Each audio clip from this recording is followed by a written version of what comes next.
Good morning students. आज हम different types of pronounce के ऊपर डिस्कस करेंगे। इन आवर लास्ट वीडियो हमने प्रोनाउंस की इंट्रोडक्शन पार्ट और उसका जो पर्सनल प्रोनाउंस के ऊपर डिस्कस किया था, जिसको हम generally 3 cases as a subject, object और पॉजेसिव केस में यूज़ कर सकते हैं। तो आज हम उसका थोड़ा रिवाइड कर लेते हैं। What are pronouns? Pronouns are the words which are used in the place of nouns. These are something which denote, which has already denoted, जिसको बारे में हम पहले से कुछ बता रहे थे या कुछ पहले से बता गया था। दैट मीन्स प्रोनाउन जो होता है वो पहले एज ए नाउन यूज हो चुका था। इसको रिपीटेडली यूज नहीं करेंगे या ऑकवर्ड फील नहीं होगा, इसलिए हमने नाउन्स की जगह पे प्रोनाउंस को यूज करवाया। तो डेफिनेशन वाइज फिर मैंने बताया था डिफरेंट टाइप्स ऑफ प्रोनाउंस। हमने जस्ट पर्सनल प्रोनाउन के ऊपर डिस्कस किया था और एक बार बताया तो there are 9 types of pronouns. Personal pronouns, interrogative, relative, reflexive, emphatic, reciprocal, possessive, demonstrative, distributive and indefinite pronouns. ठीक है, तो फर्स्ट हमने देखा था पर्सनल प्रोनाउंस। आज डिस्कस करेंगे about interrogative pronouns. Interrogative pronouns means the pronoun which is used to ask question. यानी pronoun जिसको एज ए क्वेश्चन यूज करने के लिए या क्वेश्चन पुट अप करने के लिए हम यूज करते हैं, उसको हम इंट्रोगेटिव प्रोनाउंस करते हैं। इसमें जनरली WH वर्ड का यूज होता है, वो वर्ड, वेर, ये सब वर्ड का यूज होता है। तो जैसे मैंने कहा था पर्सनल प्रोनाउंस को हमने 3 केसेस में यूज किया था। फर्स्ट था तुम्हारा एज ए सब्जेक्ट, आई वगैरह का यूज होता था। एज ए ऑब्जेक्ट आई का मी हो जाता था और पॉजेसिव का माइन हो जाता था। ये जैसे हमने पर्सनल को 3 तरह से यूज किया था, as a subject, as a object, as possessive case. तो उसी तरह से हम इंट्रोगेटिव प्रोनाउन को अच्छी तरह से समझिएगा। उसको इंट्रोगेटिव प्रोनाउंस को भी हम 3 केसेस में यूज करते हैं। भले ही इसमें WH वर्ड्स यूज होता था, but it is use for 3 cases. जैसे कि पर्सनल प्रोनाउन में हम यूज करते हैं 3 केसेस। कैसे? It is used in 3 cases. First जैसे WH वर्ड कहते हैं हु इज दैट ना, तो यहाँ पे हमने WH वर्ड का यूज किए हैं as a subject, subjective case, या हम इसको नॉमिनेटिव बोलते हैं। ठीक है, नॉमिनेटिव और subjective. Interrogative pronouns as subject use होता है WH वर्ड्स का, और हम उसको नॉमिनेटिव बोलते हैं। यहाँ पे हु इज दैट, कौन, यहाँ पे एज ए सब्जेक्ट यूज हुआ है।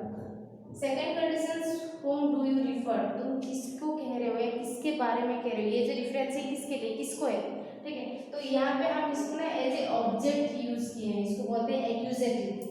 Accusative interrogative pronouns means the pronoun, the interrogative pronouns which are used as object. Object की तरह पे यूज हुआ है। whom do you refer, किसको कह रहे हो, किसको रिफर कर रहे हो, जो भी है whom, किसको, तो यहाँ पे एज ए ऑब्जेक्ट यूज हुआ है। थर्ड है एज ए पॉजेसिव केस, हम इसको यूज करते हैं हुज, किसका, इसका मालिक कौन है। पॉजेसिव मींस क्या, ओनरशिप, या जिसके अंडर में है, जिसका पॉजेसिवनेस है ये। तो हुज कार इज दिस, या हुज इज द कार, जिसका भी। ठीक है, तो ये जो यहाँ पे हमने यूज किया एज ए इंट्रोगेटिव प्रोनाउन, इसको भी हमने 3 केसेस में यूज किया। क्या क्या है, नॉमिनेटिव, सेकेंड है accusative means that are in the form of object, और लास्ट हो गया हमारा पॉजेसिव। और भी इंपॉर्टेंट चीज़ है, इंट्रोगेटिव प्रोनाउन को जब हम यूज करते हैं वहाँ पे हम as a suffix ever use कर सकते हैं। सफिक्स के तौर पर हम एवर यूज कर सकते हैं। जैसे whatever are you doing, whatever are you doing, आप जैसे भी कर रहे हैं व्हाटएवर आर यू डूइंग। ठीक है, तो यहाँ पे हम इंट्रोगेटिव प्रोनाउंस में आज सफिक्स मीन सेंटेंस की जो वर्ड के बाद यूज होता है, सफिक्स और प्रीफिक्स हम पहले करते हैं, यूज करते हैं। तो व्हाटएवर आर यू, यहाँ पे हम एज ए सफिक्स एवर का यूज कर सकते हैं। मोर एग्जांपल्स में एवर रिलेटेड कुछ क्वेश्चंस देखो बुक में भी है। Whatever are you doing, whose ever told you so, किसके बारे में कहते हैं भाई, जिसके विषय में, हुज एवर। ठीक है, जिसके बारे में भी कह रहे हो। ठीक है, तो ये सारे सेंटेंस जो हम इंट्रोगेटिव प्रोनाउंस में हम एवर का यूज एज ए सफिक्स कर सकते हैं। ठीक है, तो इंट्रोगेटिव प्रोनाउंस क्या है, it is use to ask questions. इसको जनरली जो WH वर्ड का यूज होता है, ये 3 कंडीशंस में यूज होता है। फर्स्ट आपका नॉमिनेटिव हो गया, जैसे who is that as a subject use होता है। Accusative, whom do you refer, as a object use करते हैं हम। देन लास्ट में आपका पॉजेसिव, जहाँ पे possessive case whose car is this, which pen is use, ये सब जो कंडीशंस है वहाँ पे हम पॉजेसिवनेस या ओनरशिप को रिप्रेजेंट करते हैं। इसको पॉजेसिव इंट्रोगेटिव प्रोनाउंस बोलते हैं। ठीक है, देन नेक्स्ट हमारा हो गया the relative pronouns. Generally relative pronouns means यहाँ पे क्या होता है, एक सबऑर्डिनेट क्लॉज होता है और एक मेन क्लॉज होता है। It begins with A subordinate clause, means एक सबऑर्डिनेट क्लॉज को हम बोलते हैं द डिपेंडेंट क्लॉज। एक ये शुरुआत होती है एक डिपेंडेंट क्लॉज और लास्ट में आपको एक इंडिपेंडेंट क्लॉज या मेन क्लॉज मिलेगा और दोनों के बीच में एक वर्ड होगा जिसको हम रिलेटिव प्रोनाउंस बोलते हैं, व्हिच, हुज या हु, दैट, ये सब वगैरह के हम यूज कर सकते हैं। फॉर एग्जाम्पल देखो, this is the pen which is given by my father. This is the pen which is given by my father. तो यहाँ पे दो क्लॉज है, this is a pen is given by my father. यहाँ पे ऐसे जो एंड व्हिच, जो कि, ये दोनों का रिलेशन, ये जो पेन है जो कि मेरे पापा से मुझे दिया गया था, तो व्हिच, यहाँ पे आपका रिलेटिव प्रोनाउन व्हिच आ गया। ठीक है, इसके बाद दिस इज द बुक, इसमें it is a book that is difficult to read. ये बुक है, ठीक है, ये बुक है जो पढ़ना बहुत मुश्किल है, तो यहाँ पे हमने दैट का यूज किया है। Subordinate clause, main clause, joined by relative pronouns. ठीक है, तो रिलेटिव प्रोनाउंस का यूज हम कहाँ पे देखेंगे, इट इज, इसका जो पोजीशन है it is between the subordinate clause and main clause, दोनों के बीच में एक रिलेशनशिप, इंटरशिप बनाने के लिए हम यहाँ पे रिलेटिव प्रोनाउंस का यूज करते हैं। ठीक है, देन हम देखेंगे रिफ्लेक्सिव प्रोनाउंस।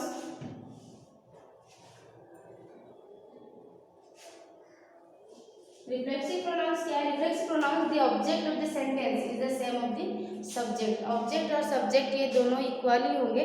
ठीक है, सब्जेक्ट, क्योंकि रिफ्लेक्सिव प्रोनाउंस मैंने वही कहा था जहाँ पे सब्जेक्ट का रिफ्लेक्शन होता है, दोनों इक्वल होते हैं, रिफ्लेक्सिव, रिफ्लेक्ट। ठीक है, ये भी आपका 3 कंडीशंस में होता है, जैसे मैं बता रही हूँ आई का यूज, हम रिफ्लेक्सिव प्रोनाउंस का आई का करते हैं माई सेल्फ, यू का योर सेल्फ, वी का ourselves, they का themselves, he का himself, and आपका हो गया सी का herself, it का itself। मेन चीज वही होता है यहाँ पे, सब्जेक्ट और ऑब्जेक्ट दोनों बराबर होता है, it's just reflection of subject. तो यहाँ पे भी हम जनरली रिफ्लेक्सिव प्रोनाउंस को भी हम 3 केसेस में यूज करते हैं, एज आपका पर्सनल प्रोनाउंस और इंट्रोगेटिव प्रोनाउंस की तरह भी यहाँ पे हम रिफ्लेक्सिव प्रोनाउन को 3 केसेस में यूज कर सकते हैं। इसका यूजेस 3 कंडीशंस में हो सकता है। फर्स्ट कंडीशन क्या है, reflexive pronouns are used when the subject and object are same, जहाँ पे सब्जेक्ट और ऑब्जेक्ट, जो कि डेफिनेशन वाइज, क्योंकि मैंने कहा था सब्जेक्ट का रिफ्लेक्शन होता है यहाँ पे, तो यहाँ पे it is the reflexive pronouns, जहाँ पे सब्जेक्ट और ऑब्जेक्ट इक्वल होंगे, सेम होंगे, वहाँ पे हम रिफ्लेक्सिव प्रोनाउन यूज कर सकते हैं। जैसे कि I bought myself a new dress, मैंने खुद एक नया ड्रेस खरीदा, आई माई सेल्फ, मैंने खुद खरीदा। तो यहाँ पे सब्जेक्ट और ऑब्जेक्ट ये दोनों इक्वल, ठीक है, मैंने खुद खरीदा न्यू ड्रेस। ठीक है, reflexive pronouns are used when the subject और ऑब्जेक्ट आर सेम। जब से यहाँ पे देखो सब्जेक्ट ऑब्जेक्ट जब सेम होते हैं तब वहाँ पे हम, ये फर्स्ट कंडीशन है रिफ्लेक्सिव प्रोनाउन यूज करने का। सेकंड कंडीशन क्या है, they are used as a subject of a preposition when the subject and the object are the same. ठीक है, सेकंड कंडीशन क्या है, they are used as the object of a preposition, एक prepositions के object के तौर पे हम यूज करते हैं, ऑब्जेक्ट के तौर पे यूज किया जाता है जब सब्जेक्ट और object are equal. That means second condition में ये आपको एक ऑब्जेक्ट की तरह यूज करते हुए मिलेगा, क्योंकि सारा कंडीशन में हमारे सब्जेक्ट और ऑब्जेक्ट एक ही है, जस्ट रिफ्लेक्शन है। इसका एग्जांपल है why are you hurting yourself, क्यों आप अपने आप को चोट पहुंचा रहे, किसको, मैंने कहा था ऑब्जेक्ट मीन्स क्या है, यहाँ पे देखो सब्जेक्ट ऑब्जेक्ट इक्वल था, I bought myself a new dress, मैंने खुद खरीदा था।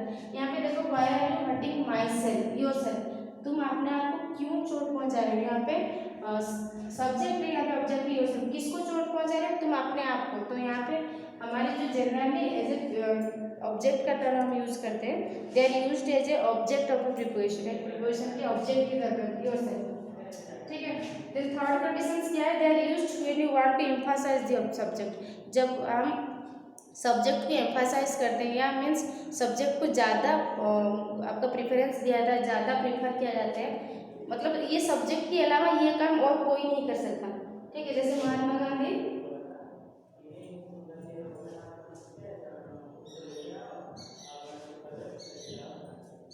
had arranged the revolution for freedom, ठीक है, हिमसेल्फ। यहाँ पे सब्जेक्ट को ज़्यादा एम्फसाइज किया गया है। महात्मा गांधी जो है उन्होंने रिवॉल्यूशन के लिए, जो फ्रीडम के लिए, स्वतंत्रता के लिए जो रिवॉल्यूशन था उसको खुद अरेंज किए थे। ये सिर्फ महात्मा गांधी नहीं कर सकते थे और कोई नहीं कर सकता था, ये सिर्फ एक ही है महात्मा गांधी जो काम कर सकते थे। तो ये बिल्कुल एम्फसाइज दिया जाता है, बिल्कुल एम्फसाइज किया जाता है पर्सनल को, जब सब्जेक्ट को। देन हम इसमें भी रिफ्लेक्सिव प्रोनाउन का यूज़ कर सकते हैं, ठीक है। तो हमने यहाँ पे देखा रिफ्लेक्सिव प्रोनाउंस का यूज़ हमने 3 कंडीशंस में करते हैं। फर्स्ट, जब सब्जेक्ट और ऑब्जेक्ट इक्वल होते हैं इस कंडीशंस में। सेकंड कंडीशंस में जब हम ऑब्जेक्ट को यहाँ पे एक ऑब्जेक्ट की तरफ, प्रीपोजिशन के ऑब्जेक्ट की तरफ यूज़ करते हैं, जैसे कि why are you working yourself, क्यों तुम अपने आप को, किसको ना अपने आप को, और चोट हो जाएगा। थर्ड, जब एम्फसाइज किया जाता है as a subject, means subject को ज़्यादा प्रेफरेंस दिया जाता है, तब हम इसको यूज़ कर सकते हैं एज ए रिफ्लेक्सिव प्रोनाउन। तो सेम कंडीशन आपका एम्फैटिक प्रोनाउंस में भी रहेगा, जो हमारे नेक्स्ट कैटेगरी है, इट इज एम्फैटिक प्रोनाउंस। एजिटेट प्रोनाउंस पर करवा रही हूँ, उससे रिलेटेड जो भी क्वेश्चंस होगा आप लोग कर लीजिएगा इसको। नेक्स्ट है हमारा emphatic pronouns. Emphatic pronouns means जहाँ पे सब्जेक्ट हुए, emphatic pronouns are used to put more emphasis on subject. जब मैंने अभी जो बताया ज़्यादा इंपॉर्टेंस दिया जाता है सब्जेक्ट को, ज़्यादा प्रेफरेंस दिया जाता है सब्जेक्ट को, तब हम इसको बोलते हैं। जैसे कि they themselves cook their lunch, she herself serve her some. तो ये दोनों का रिफ्लेक्सिव में क्या होता था, हमारे यहाँ पे डायरेक्ट सब्जेक्ट की बात यूज नहीं होता था, बट यहाँ पे डायरेक्ट हम सब्जेक्ट के बाद यूज कर रहे हैं इसमें एम्फैटिक प्रोनाउंस में। दे देमसेल्व्स डायरेक्टली बताया जा रहा है, वो लोगों ने अपना लंच खुद बनाया, उसने ये मैथ खुद सर्व किया, ठीक है। तो ये हो गया आपका एम्फैटिक प्रोनाउंस। देन आपका पॉजिटिव प्रोनाउंस क्या होगा, use the positive pronoun, sorry positive बता रही हूँ। पॉजिटिव प्रोनाउंस मीन जब हम ज़्यादा क्या होता है, ओनरशिप होता है, मालिकाना वगैरह ये सारा चीज़ होता है, जिस चीज़ का एक ओनरशिप होता है उसको हम पॉजिटिव प्रोनाउंस बोलते हैं। This is Meena's cars, this is hers, Meena के लिए हर का यूज़ किया है। I will give you my car, ठीक है, I will give you mine, मेरा, ठीक है। This beautiful car is mine, मेरा है। दिस फ्लावर्स आर देयर्स, उन लोगों का है। तो यहाँ पे हमने देखा we use positive pronouns when you wish to use a word in the place of positive noun और पॉजिटिव एडजेक्टिव। जहाँ पे हम पॉजिटिव नाउन या पॉजिटिव एडजेक्टिव के जगह पे जनरली पॉजिटिव नाउन और पॉजिटिव एडजेक्टिव के जगह पे हम पॉजिटिव प्रोनाउन का यूज़ करते हैं। Positive pronoun equally usually takes place of a noun that shows who owns it, means ये जनरली हमें एक अपार्ट ओनरशिप को शो करेगा या पॉजिटिवनेस को शो करेगा, ठीक है। एग्जाम्पल है,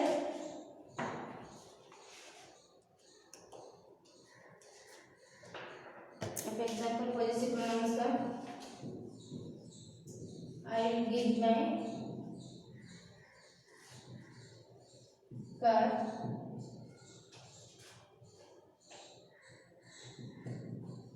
आई विल गिव यू माई, ठीक है। I will give you my car, मैं आपको मेरा कार होगा, आई विल गिव यू माइन, मेरा कार। यहाँ पे माइन, हर, हिज, ये सब का यूज हम करते हैं एज ए पॉजिटिव प्रोनाउंस, ठीक है। बाकी आप लोग का रह गया reciprocal pronouns and demonstrative, distributive और इंडेफिनाइट प्रोनाउंस, ये 4 प्रोनाउंस रह गया। Reciprocal pronouns, demonstrative, distributive, identity, जो हम नेक्स्ट वीडियो में इसको डिस्कस करेंगे, ठीक है। तो इससे रिलेटेड जो भी क्वेश्चन होगा उसको कोशिश कीजिएगा सॉर्ट आउट करने के लिए। Thank you.